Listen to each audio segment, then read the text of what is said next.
여호수아 12장.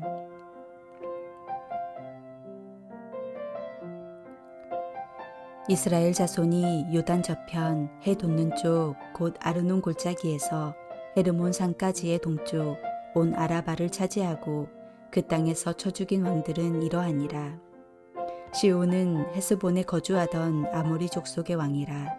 그가 다스리던 땅은 아르논 골짜기가에 있는 아로엘에서부터 골짜기 가운데 성읍과 길르앗 절반 곧 암몬 자손의 경계 야복강까지이며 또 동방 아라바 기네롯 바다까지이며 또 동방 아라바의 바다 곧 여메의 베려시못으로 통한 길까지와 남쪽으로 비스가 상기스까지이며 옥은 르바의 남쪽 족속으로서 아스다롯과 에드레이에 거주하던 바산의 왕이라. 그가 다스리던 땅은 헤르몬 산과 살르가와 온 바산과 및 구술 사람과 마아가 사람의 경계까지의 길르앗 절반이니 헤스본 왕 시온의 경계에 접한 곳이라. 여호와의 종 모세와 이스라엘 자손이 그들을 치고 여호와의 종 모세가 그 땅을 르우벤 사람과 갓 사람과 므낫세 반 지파에게 기업으로 주었더라.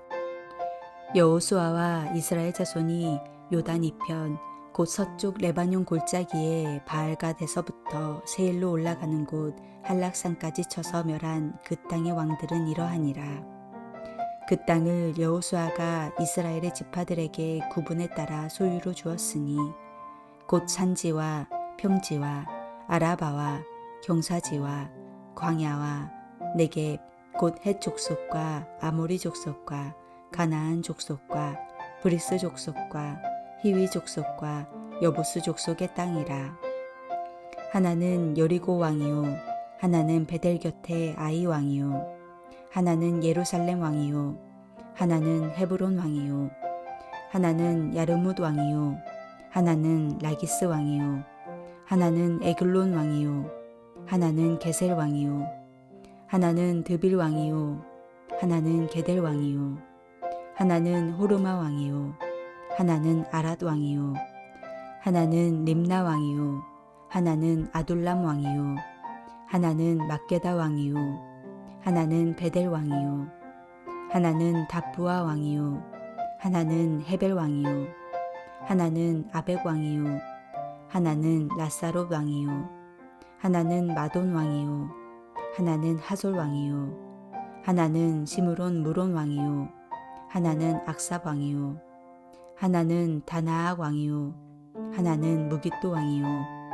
하나는 게데스 왕이요 하나는 갈멜의 용르암 왕이요 하나는 돌의 높은 곳의 돌 왕이요 하나는 길갈의 고임 왕이요 하나는 디르사 왕이라.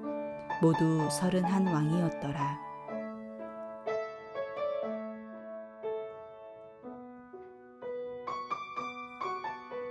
여호수아서의 주제는 하나님께서 그 조상들에게 약속하셨던 땅을 이스라엘에게 허락하고 주셨다는 것입니다. 하나님이 땅을 주시는 이 이야기는 크게 두 부분으로 나누어지는데 전반부는 땅을 정복하는 이야기이고 후반부는 정복한 땅을 분배하는 이야기입니다. 오늘 허락하신 본문인 여호수아 12장 말씀은 정복 이야기의 마지막 부분으로 이스라엘이 정복한 땅과 왕들의 이름을 목록으로 제시하고 있습니다. 먼저 모세 때 정복했던 요단 동편 지역에 대해서 말하고 여호수아 때 정복했던 요단 서편 지역의 왕들에 대하여 기록하고 있습니다. 본문은 이스라엘 자손이 정복한 땅과 왕들의 이름을 기록함으로써 우리에게 은혜의 말씀을 전하고 있습니다. 점령한 왕들의 목록은 하나님께서 약속해 주신 땅의 경계를 보여주는 것이며 하나님께서 어떻게 약속을 성취하시는 신실하신 하나님이신지를 보여주는 목록이라고 할 수 있습니다. 이 모든 왕들이 하나님의 백성 앞에서 무릎을 꿇었습니다. 하지만 여호수아의 사명은 아직 끝나지 않았습니다. 여호수아는 늙었고 아직도 모든 땅을 완전히 다 차지한 것은 아니었기 때문입니다. 아직 점령하지 않은 땅이지만 각 지파에게 먼저 미리 그 땅을 배분하여 줍니다. 아직 점령하지 않았음에도 땅을 미리 분배하여 준 것은 이제 각 지파의 전투를 통하여 하나님께서 그들에게 허락하신 땅을 완전한 믿음으로 차지하라는 명령이기도 합니다. 그래서 여호수아는 자신이 죽기 전에 각 지파에게 땅을 분배해주는 사명을 마치고자 합니다. 이해되지 않은 명령일지라도 이 분배를 통하여 분명하게 우리에게 보여줍니다.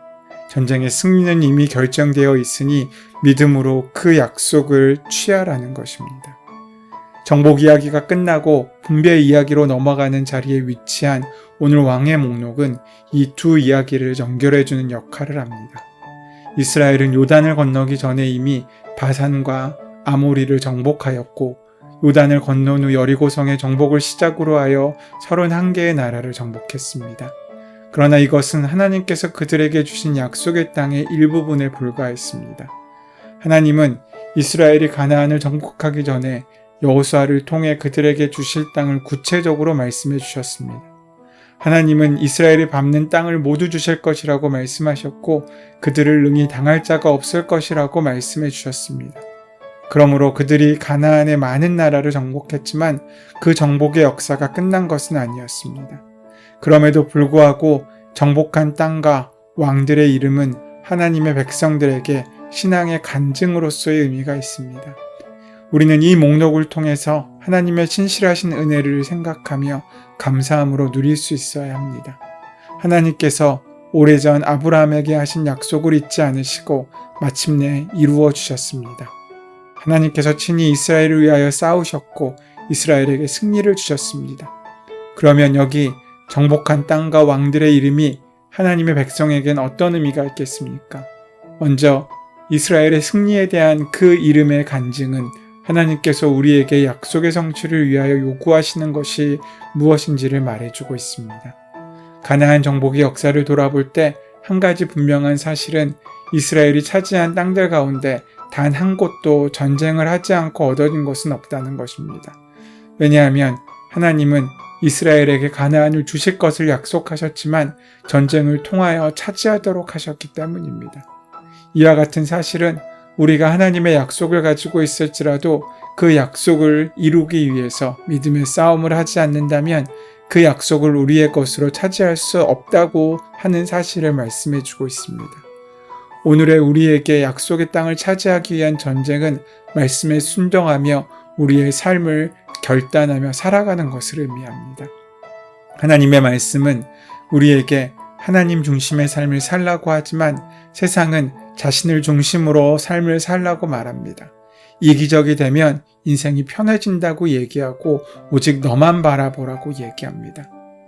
여기 하나님의 중심의 삶을 산다는 것은 사랑의 원리를 따라 사는 것을 의미하므로 우리가 하나님의 뜻대로 살고자 할 때 작게는 우리의 자아와 대립하지 않을 수 없고 크게는 세상과 대립하지 않을 수 없는 것입니다.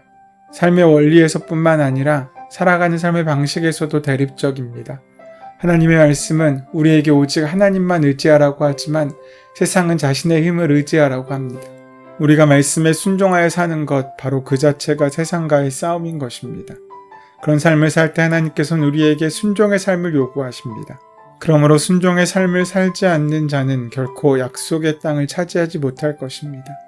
즉 순종하지 않는 사람에게 약속의 땅은 언제나 약속으로만 남아있지 순종하는 자들은 그 땅을 차지하고 그 땅의 소산을 누리는 실제적으로 그 땅을 얻고 정복하는 은혜를 만나게 될 것이라는 것입니다.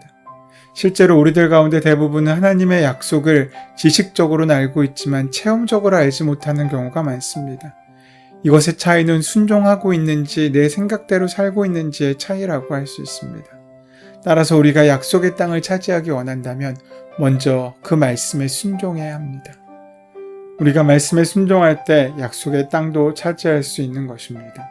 그리고 오늘의 이 왕의 목록들은 하나님은 약속을 지키시는 분이라는 사실을 말해줍니다. 가나안 정복을 위해 전쟁을 돌아볼 때 이스라엘은 적들에 비하여 언제나 연약했지만 그럼에도 불구하고 언제나 승리했습니다. 이와 같은 사실은 하나님께서 이스라엘에게 주신 약속을 지키셨다는 것을 입증해 줍니다. 하나님은 이스라엘에게 가나안을 주실 것을 약속하시고 그 땅을 차지하라고 말씀하셨습니다. 그리고 이스라엘은 이 약속을 믿고 그 땅을 차지하기 위하여 나갔을 때 대적들의 강함과 관계없이 승리한 것입니다. 따라서 여기 이스라엘이 싸워 승리한 왕들의 이름과 정복한 땅들은 약속의 성취로서 의미가 있습니다. 하나님은 반드시 약속을 지키시는 분이십니다. 그리고 세 번째로 이스라엘이 가나안 정복을 통해 얻은 간증은 정복한 땅은 반드시 소산을 가져다 준다는 사실을 말해줍니다. 이스라엘은 가나안 땅 모두를 얻게 될 것이라며 약속은 받았지만 그들이 정복한 땅에서만 거주할 수 있었고 그 땅으로부터만 소산을 얻을 수 있었습니다. 얼마나 중요한 교훈입니까? 이것은 우리가 정복한 땅에 비례하여 풍성함을 누릴 수 있다는 사실을 말씀해 줍니다.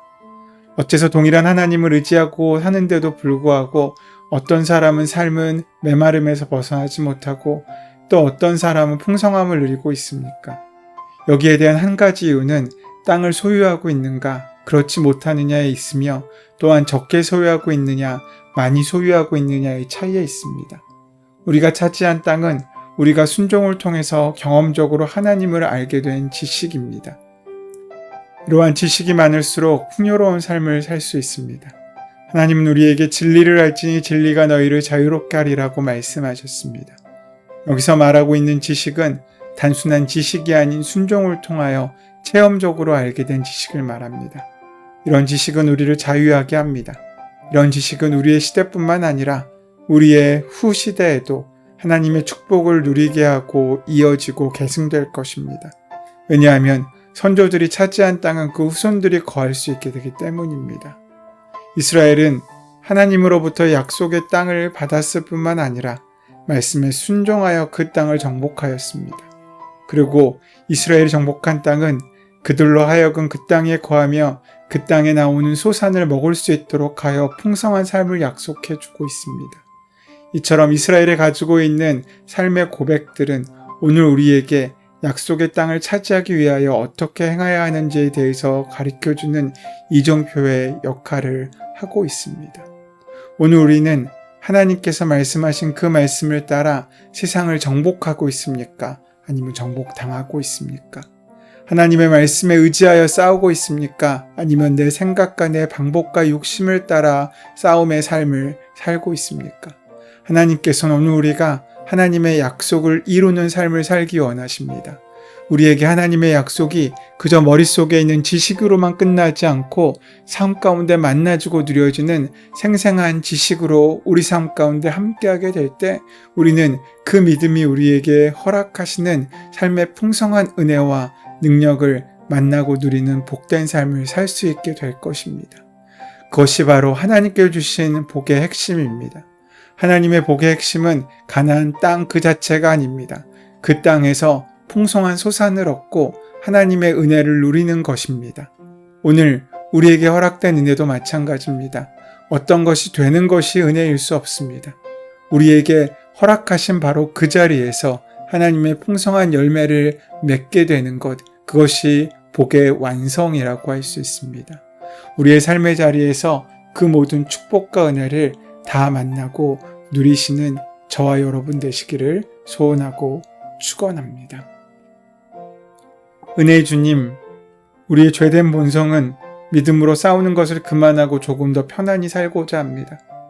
우리로 선한 싸움을 싸우고 달려갈 길을 마치고 믿음을 지켰다고 고백했던 바울 사도와 같은 군사로서의 삶을 사는 은혜를 허락하여 주시옵소서. 현실에 안주하지 않게 하시고 적당히 순종하고 적당히 타협하는 신앙으로 살지 않게 도와주시옵고 주의 귀한 은혜를 온전히 이루는 복된 삶을 살 수 있도록 동행하시고 함께하여 주시옵소서. 우리 주 예수 그리스도의 이름으로 기도드립니다. 아멘. 이제 오늘 허락하신 말씀이 나에게 주시는 말씀으로 만나지기 위하여 함께 깊이 묵상하시며 기도하시는 시간 가지도록 하겠습니다. 함께 기도합니다.